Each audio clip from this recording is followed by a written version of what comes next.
Bonjour Philippe Darmon. Bonjour. Bonjour Mathieu Delaubier. Bonjour. Si vous le voulez bien, on va écouter une petite musique avant de démarrer cette émission. Avec plaisir. Dans quelques instants, ok. Alors.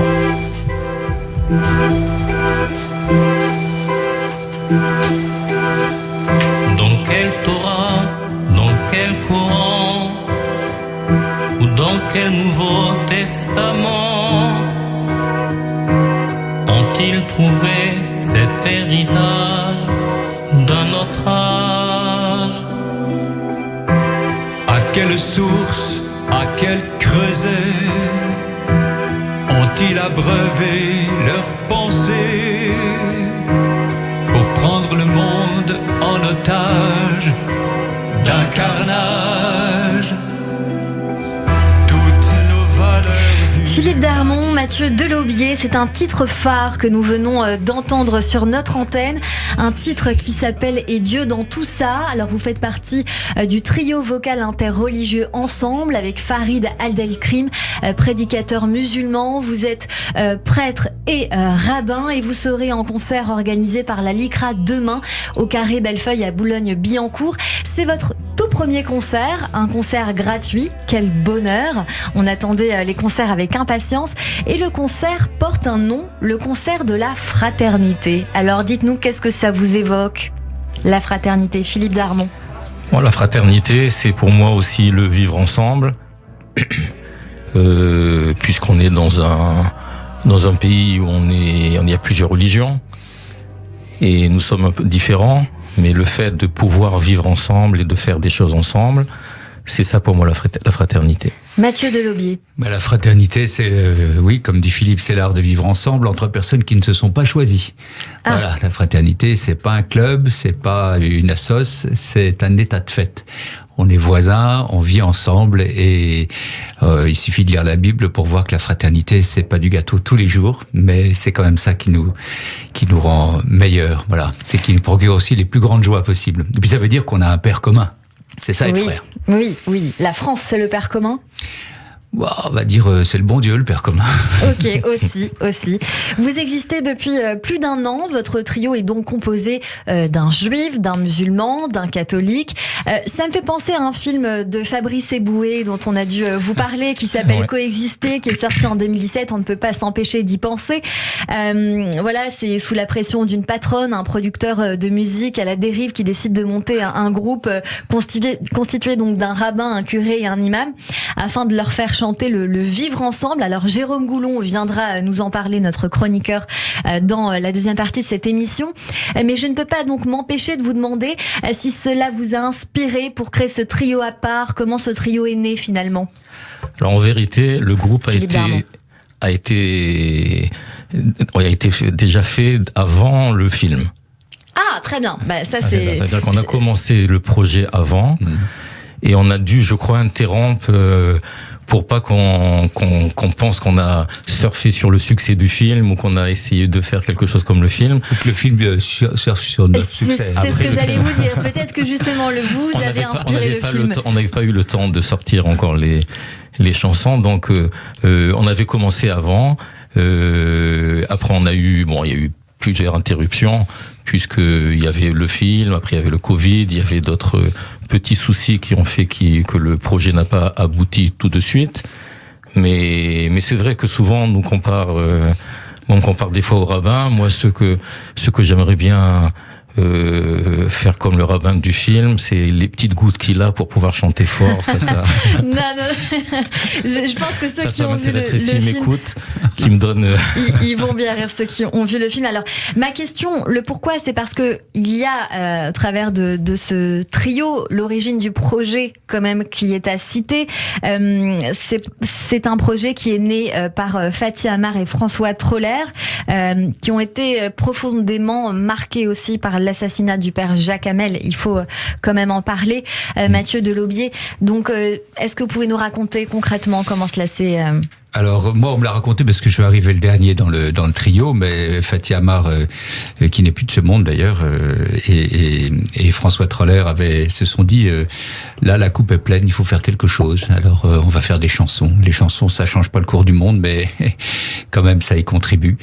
Et ils ont pris le projet à bras-le-corps sans jamais se décourager. Pourtant, je crois qu'il y a eu des motifs de se décourager par moment parce qu'il fallait quand même trouver 3 chanteurs de 3 religions différentes. Ce qui n'était pas évident. C'était pas si évident que ça. Voilà. Et c'est comme ça que c'est né avec. Donc il y a eu un petit casting.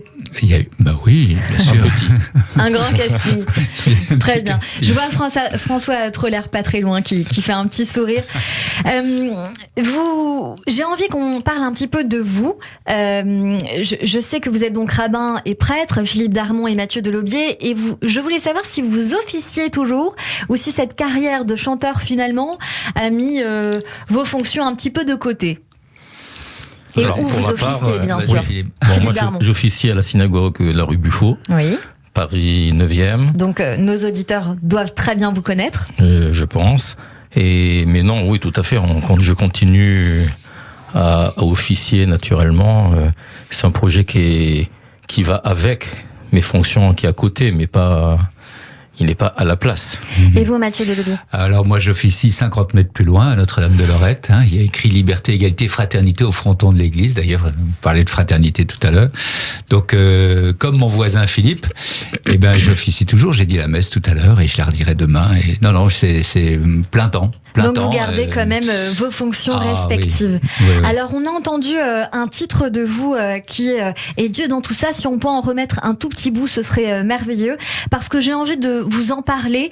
C'est la chanson que l'on a entendue au démarrage de cette émission et elle a été écrite par Frédéric Zetoun, que clairement nous connaissons bien sur cette antenne.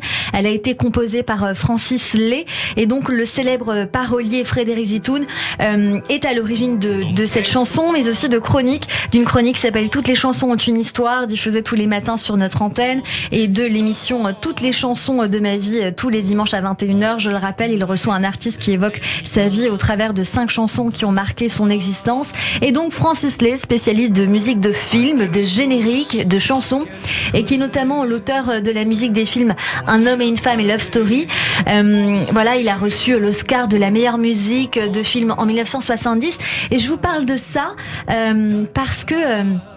Est-ce que c'est facile finalement de collaborer avec des grands noms? Je sais que sur votre album il y a aussi Marc Lavoine et Christophe Cazenave au cœur du projet, auteurs, compositeurs, réalisateurs, producteurs. Est-ce que c'est difficile de convaincre ces grands noms dans un projet comme celui-ci qui peut être débattu ou pas? Tout dépend du positionnement qu'on a.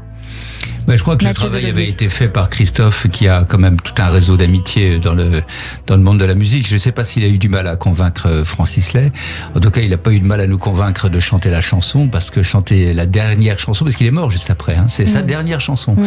Un pareil compositeur, moi j'étais extrêmement touché, parce que j'avais déjà chanté des chansons de Francis Lay, même si je suis un chanteur de formation classique, comme à bicyclette, etc. Voilà. Oui, on rappelle que vous avez quand même tous les deux des formations de chanteurs, puisque vous, Philippe Darmon, vous êtes chantre à Buffo et vous chantez bien sûr également, Mathieu Delaubier. Ah oui, tout le temps, tous les jours, même mort, je chanterai encore. Mais non, je ne sais pas si ça a été difficile de les convaincre. En tout cas, il y a quand même plusieurs grands noms qui se sont mêlés au projet. C'était audacieux de leur part, parce que c'était quand même un projet assez fondé sur une intuition et pas plus. Bien sûr. Voilà. Donc, c'est en tout cas très, très, très émouvant de pouvoir chanter ces chansons-là. Et puis, peut-être que ça donnera envie à d'autres compositeurs de se joindre à vous. De se joindre à vous. Alors, il y a, comme on vient de l'évoquer, Marc Lavoine et Christophe Cazenave au cœur de ce projet, qui vous ont écrit et composé cette chanson Pour le ciel. On écoute un petit bout.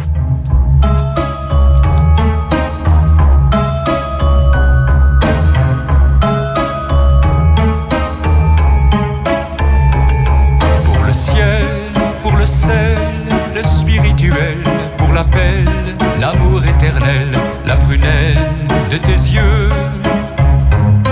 Pour Angèle, pour Abdel, Paul et Samuel, pour le miel, pour l'universel, la prunelle de tes yeux.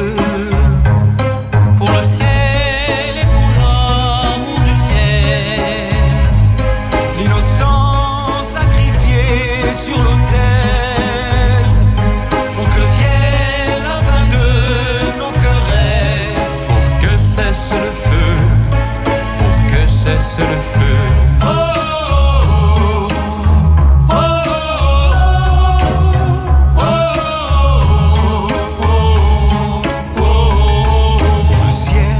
Et pour elle, l'ange maternel, et pour celle qui dort dans ses ailes, la prunelle de mes yeux. Pour le ciel, l'essentiel, pour la vie nouvelle, charnelle, rêve originel, la prunelle de tes yeux. Pour le ciel et pour l'amour du ciel, l'innocence sacrifiée sur l'autel. Pour que vienne la fin de nos querelles, pour que cesse le feu, pour que cesse le feu.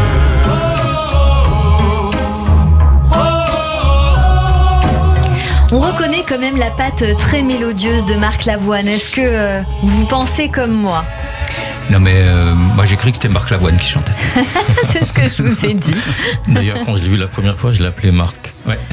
Et comment ça s'est passé cette collaboration avec lui? Est-ce que vous l'avez rencontré? Est-ce que sur les paroles vous vous êtes entendu? Est-ce que vous avez dicté un petit peu le ton de ce que vous alliez faire dans ce groupe qui s'appelle Ensemble? Alors on n'a pas eu, moi j'ai pas rencontré Marc Lavoine. En revanche on a discuté on a discuté avec Frédéric Zeytoun sur les paroles de la chanson que vous avez entendue avant, parce que c'est une chanson assez engageante, hein, et Dieu dans tout ça.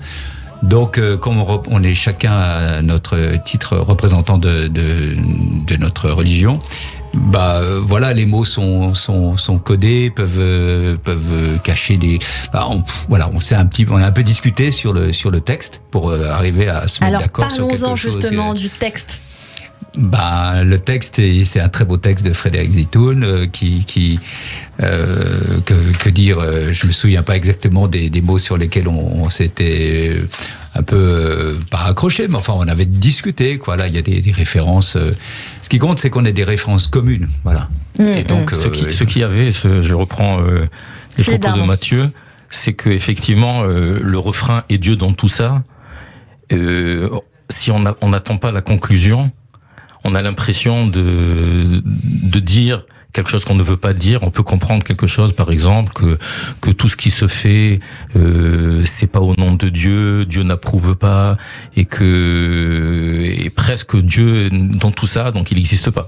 Ouais. Il fallait attendre la conclusion. Donc on a eu des discussions justement pour voir, parce que c'est vrai qu'on nous a proposé des textes et puis on devait accepter. Mais la plupart il n'y avait pas de soucis en général. Et puis quand il nous a expliqué, puis effectivement, bon, il fallait un peu de patience pour arriver à la fin de la chanson où il y a la conclusion, que Dieu dans tout ça ne tolère pas ce genre de choses, de toutes ces violences. Donc en fin de compte, on s'était mis d'accord sur les textes. Alors on va revenir à quelque chose qui vient de me sonner à l'oreille quand vous parlez de ces violences. Bien sûr qu'on va en parler, c'est aussi l'objectif de cette émission avec vous.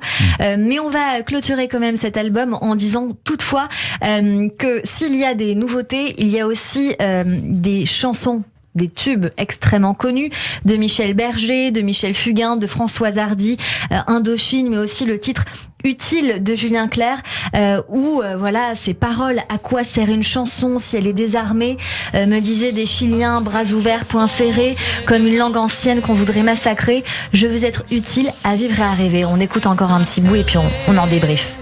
Comme une langue ancienne qu'on voudrait massacrer. Je veux être utile à vivre et à rêver. Comme la lune fidèle à n'importe quel quartier. Je veux être utile à ceux qui m'ont aimé, à ceux qui m'aimeront et à ceux qui m'aimaient. Je veux être utile à vivre et à chanter.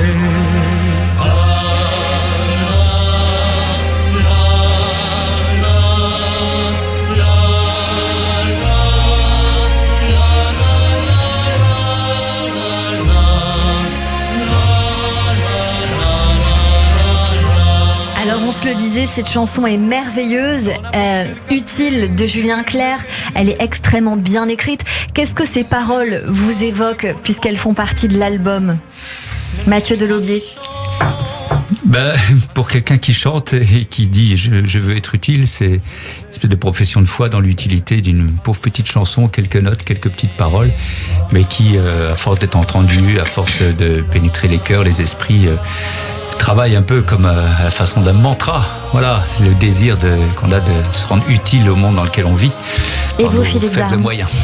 Pour moi, c'est en quelque sorte, c'est la possibilité qu'on a de pouvoir chanter et de transmettre un message, et que le chant et la chanson qu'on chante a un message qui peut aboutir.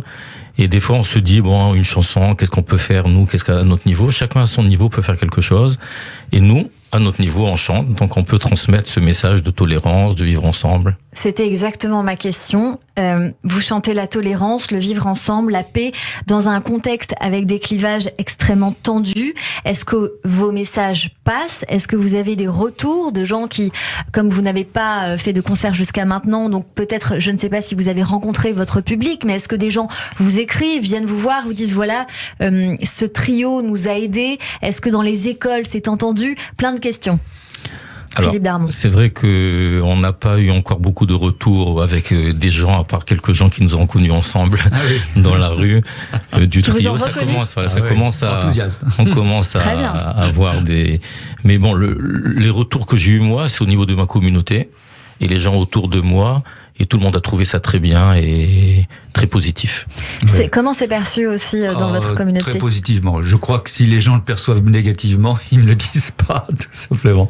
Non, mais je crois vraiment que ça a été très bien perçu, très bien entendu. J'avais quelques craintes, honnêtement, franchement. C'est pas évident. Non, c'est pas évident. Puis surtout, on évite taxer de syncrétisme et justement, on a voulu absolument éviter, et Philippe en est témoin, dès la première fois qu'on s'est vu, on s'est dit, on n'est pas là pour dire tout se vaut, tout est égal à tout. C'est pas du tout le sujet. C'est au contraire, on peut vivre ensemble, même en ayant des professions de foi très différentes, comme on l'exprime d'ailleurs dans un des titres là. Mathieu Delaubier, vous le savez, l'actualité est plus que jamais brûlante, avec des crimes comme l'assassinat du père catholique Jacques Hamel le 26 juillet 2016 dans l'église Saint-Étienne de Saint-Étienne-du-Rouvray. Pour être franche, j'avais couvert ce crime pour une chaîne de télévision et vraiment la ville était meurtrie. C'était à Rouen et donc il a été assassiné par 2 terroristes islamistes. Selon un témoin, ils ont crié « Vous les chrétiens, vous nous supprimez ». Ils ont contraint le prêtre à se mettre à genoux, puis ils l'ont agressé violemment. Je donne ces détails parce que c'est important. Et s'en est suivi cet été de l'assassinat du père Olivier Maire en Vendée, de coups violents par quelqu'un qu'il connaissait bien, porté à la tête à Saint-Laurent-sur-Sèvre. Je m'adresse donc à vous tout d'abord parce que vous êtes prêtre aussi. Comment, vous, à titre personnel, vous avez vécu ces attaques et votre communauté également ? Alors, évidemment, c'était un choc. On se disait un jour, ça devait arriver, que ce genre de choses devait arriver. Vous le pressentiez ? Oui, on vit pas dans la crainte ni quoi que ce soit, même si à chaque fête importante, l'église est entourée de militaires. Bon, on les remercie d'ailleurs, c'est très bien. On vivait pas dans la crainte, mais au moment où c'est arrivé, on n'a pas été plus étonné que ça. Je voulais juste faire un petit distinguo entre les 2 crimes que vous avez, parce que je crois que le deuxième est le crime d'un déséquilibré en Vendée. Je pense pas que ce soit un crime idéologique du tout.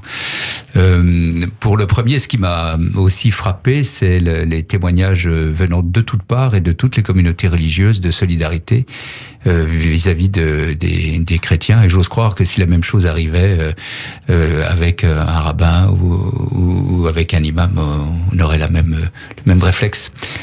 Justement, j'y viens, Philippe Darmon. Vous êtes disons-le, les choses comme elles sont, la caution juive dans ce trio. Et bien sûr que nous, sur Radio J, nous n'avons cessé de traiter et de retraiter ce sujet fort, ce thème fort qu'est l'antisémitisme sous toutes ses formes, qu'il soit d'extrême droite, comme on a pu le voir cet été avec la pancarte à Metz de Cassandre Fristo, mais aussi ces attaques que l'on nomme par le terrorisme islamique, et elles ne datent pas d'hier puisqu'elles ont commencé avec le crime antisémite désormais nommé de Sébastien Selam. C'était le 20 novembre 2003 par son voisin et ami d'enfance, suivi d'Ilan Halimi avec le gang des barbares, de Sarah Halimi par son voisin et voilà, et que je nommerai pas volontairement, et dont le traitement du dossier est si injuste qu'une commission d'enquête parlementaire instruite par le député Meyer Habib a débuté en septembre, suivi de Mireille Knoll dont le procès est en cours en ce moment et que nous suivons de très près sur Radio J, de ces agressions de juifs à Marseille, Créteil et ailleurs. La liste est très longue que cette émission ne suffirait probablement pas. Alors, quel regard portez-vous sur ça, Philippe Darmon, pour vous qui êtes rabbin et qui prônez aujourd'hui la fraternité? Alors, comme vous dites bien, la liste est tellement longue. Oui. Donc, c'est vrai que ça arrive des fois à des cas comme des meurtres. Mais il faut pas oublier qu'il y a énormément d'attaques antisémites en France. Et à un moment donné, la communauté juive se sentait peut-être pas à sa place ici. Justement, c'est la raison pour laquelle j'ai accepté le projet de suite, que moi j'avais un principe de pas sortir de la liturgie. Et même qu'on m'avait demandé plusieurs fois d'interpréter ou de chanter autre chose, mais j'ai pas voulu m'écarter du chant de la synagogue, mais je pense que ce projet se rapproche et fait partie peut-être de mon rôle, que, voilà, comme on a dit tout à l'heure, un chant peut-être peut changer quelque chose. Je me suis dit peut-être un projet comme ça, s'il y a quelques jeunes qui nous voient qu'on peut être ensemble, qu'on peut rigoler ensemble, qu'on peut parler, chanter, si ça peut éviter un acte antisémite, ça sera déjà ma petite pierre à l'édifice. On va continuer de parler avec vous, Philippe Darmon et Mathieu Delaubier. J'ai notamment une vidéo que j'ai envie de vous faire écouter pour le coup. Mais tout d'abord, on va faire une petite pause si vous le voulez bien et on continue à parler avec vous dans cette émission de la fraternité. Je rappelle à nos auditeurs qui veulent aussi nous écrire et vous parler en direct que c'est possible. Il suffit de nous écrire sur cyrielsaracohen@gmail.com. Dans un instant, on continue de parler avec vous bien sûr, puis nos chroniqueurs qui nous rejoignent pour découvrir vos goûts culturels ou qui se rapportent en tout cas à des références religion bien sûr, avec Christophe Barbier, Jérôme Goulon, Rudy Doucan alias Baba Rudy pour parler théâtre, émotion et gastronomie. En attendant, restez avec nous sur Radio J. Radio J. 15h, 16h30, Cyrielle Sarah Cohen.